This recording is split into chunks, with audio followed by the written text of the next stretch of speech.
Can you hear me now? Welcome back, everyone. This is the Hermit Cave, a GGN affiliate, and it's a new idea, new concept here. Do about a 45-minute little broadcast. So we're talking about basically geoengineering, weather modification, and we'll be talking about that in the second part. Maybe in the third part, we'll get to some ELF and side effects, some really crazy side effects from ELFs. But we left off with the stratospheric Welsbach seeding for reduction of global warming, talking about the Howard Hughes patent. We're going to kind of jump around here, but I thought I'd start it off by reading this paragraph, and then I'll hand it over to my basically co-host or guest, Mr. Ben here. One proposed solution to the problem of global warming involves the seeding of the atmosphere with metallic particles. One technique proposed to seed these metallic particles was to add the tiny particles to the fuel of jet airliners so that the particles would be emitted from the jet engine exhaust while the airliner was at its cruising altitude. While this method would increase the reflection of visible light incident from space, the metallic particles would trap the long wavelength black body radiation released from the Earth. This could result in a net increase in global warming.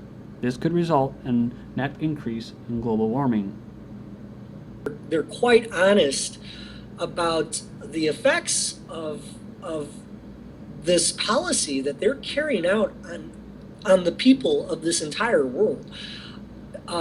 Interesting enough, another document, actually a government document, specifically the Air Force, weather as a force multiplier, owning the weather in 2025. That document talks about jet fuel also as a dispersal technique.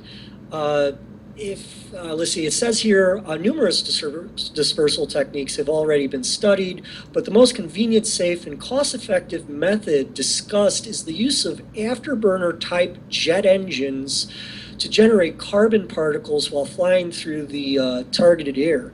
This method is based on the injection of liquid hydrocarbon fuel into the afterburner's combustion gases. So, So they're using the same words. It's plausible, more desirable. It's reliable. It's innovative. It's cost effective.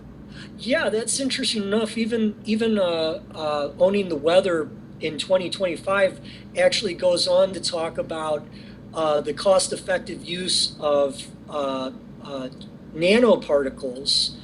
And if, let me see if I can pull that up here. It says here, according to J. Storrs Hall, a scientist at Rutgers University, conducting research on nanotechnology, production costs of these nanoparticles could be about the same price per pound as potatoes. So once again, they point out that they have very cost-effective means of carrying out. Of course, this would have to be cost-effective, otherwise they probably wouldn't be doing it. But for naysayers who would say, well, this is just crazy conspiracy theories because it would cost trillions of dollars to modify weather and weather patterns and do what and carry out what we're proposing.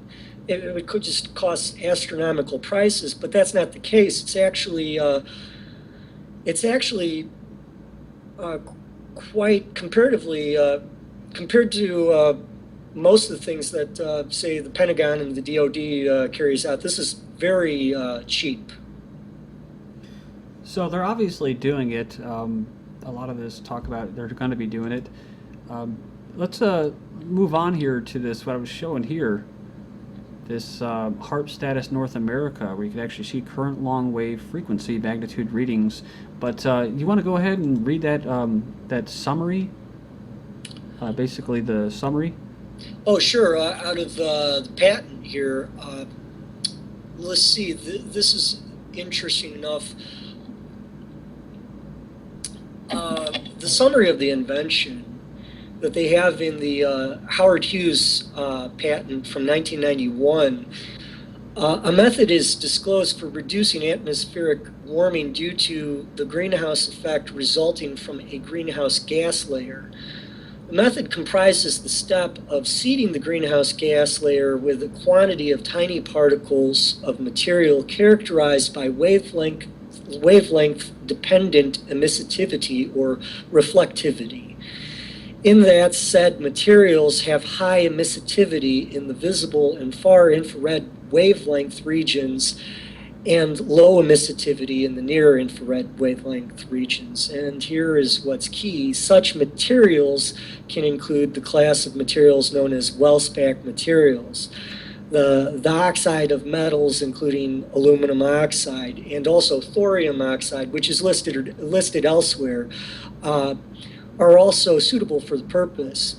These Wellspack materials are highly harmful to human health, this is the materials that are documented here as evidence. This is what some of the materials that they're spraying in aerosol form.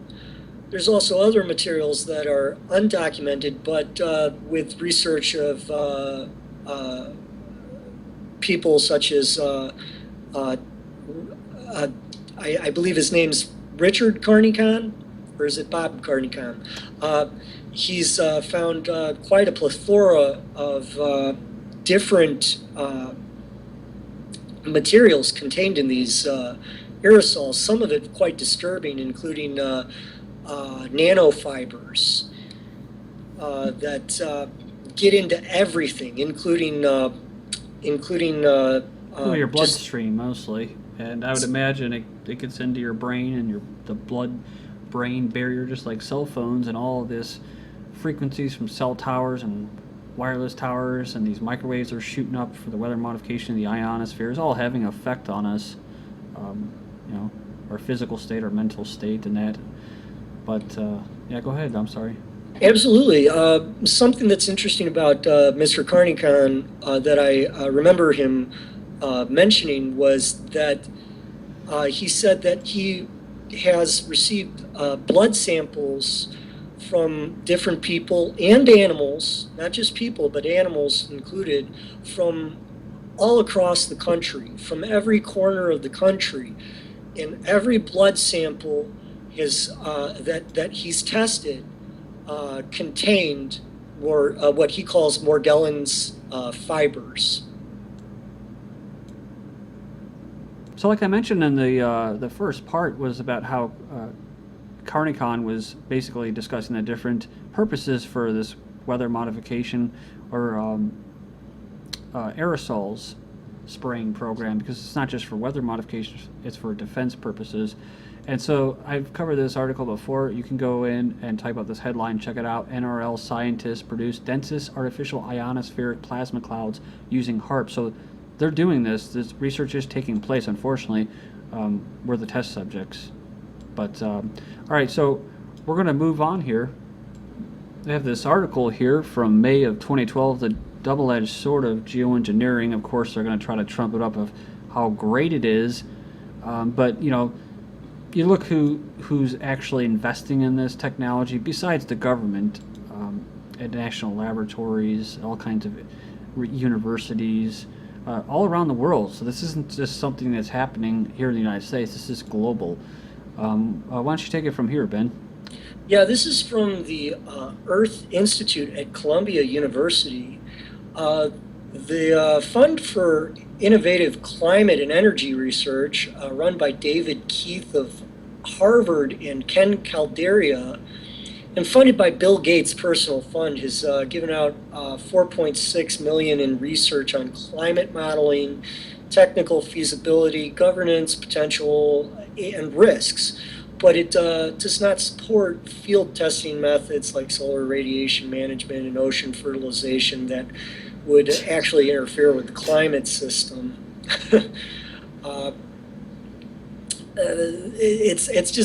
interesting that Well, we have very big names involved in the funding process of this. We also have Sir Richard Branson funding this, and many others. yeah, CFR millions spent to confuse public about geoengineering. So Yeah. this is something that came through. This is from aircraft.com, I believe. But it says here in this video, it starts with this M. Granger Morgan stating, first of all, of course, there was a lot of money getting spent to make sure that a very substantial portion of the public stays totally confused about this. And I mean, it's really quite pernicious. I'm not sure if I pronounced that right, but there's been literally tens of millions of dollars spent on every little thing that comes along that might, relate to some uncertainty. So that's from CFR, actually the meeting text from CFR.org, climate change, developing international framework for geoengineering. So you can go in there and check that out. Just type in this headline and you should be able to find it. We're talking about the effects. I wanted to include in there, Ben, because we only got a couple minutes, about 3 minutes left. ETC argues that geoengineering cannot be tested because in order to truly assess its effect on the climate, it would need to be deployed on a massive scale, which would likely have massive repercussions. Now, this is a very scary statement because it means that who is at the helm of this, because it's already being done on a massive scale, like I said, globally. So they're saying as if, well, we can't test it. Well, no, they are testing it. The only thing is, are they actually testing the side effects, what it's doing to people? So with that being said, Ben, also you have, I wanted to include this. This is the original article that was posted to Aircraft, 404 page not found. But the article is, of course, what? Snowden uncovers shocking truth behind chemtrails. Of course, the editor's note says, this report only adds to my suspicion that Snowden is a disinformation agent. She says that because he says, what? I'm only revealing this program because there is no oversight in the scientific community, no public discussion, and little concern for the side effects, which are well known only to a few privileged people interested in continuing the decade-long chemtrail program in secret. Now, that's all true, but, But the crazy part is he says that these chemtrails are part of a benevolent program aimed at countering global warming by cooperating in secret with jet fuel manufacturers. Government agents have carefully kept the massive chemtrail efforts completely under wraps by paying a lot of money. So with that being said, we're going to kind of leave it up to you, Ben, just to talk about these effects of just ELFs. We're not talking about microwaves and this stuff, but we just thought it'd be kind of interesting to see some of these side effects of just ELFs in general. Well, the ranges for these low frequencies are pretty low. If I remember correctly, it ranged. There was studies done back in the 1960s, privately and done through our government, and the Soviet Union also carried out studies on this particular subject too.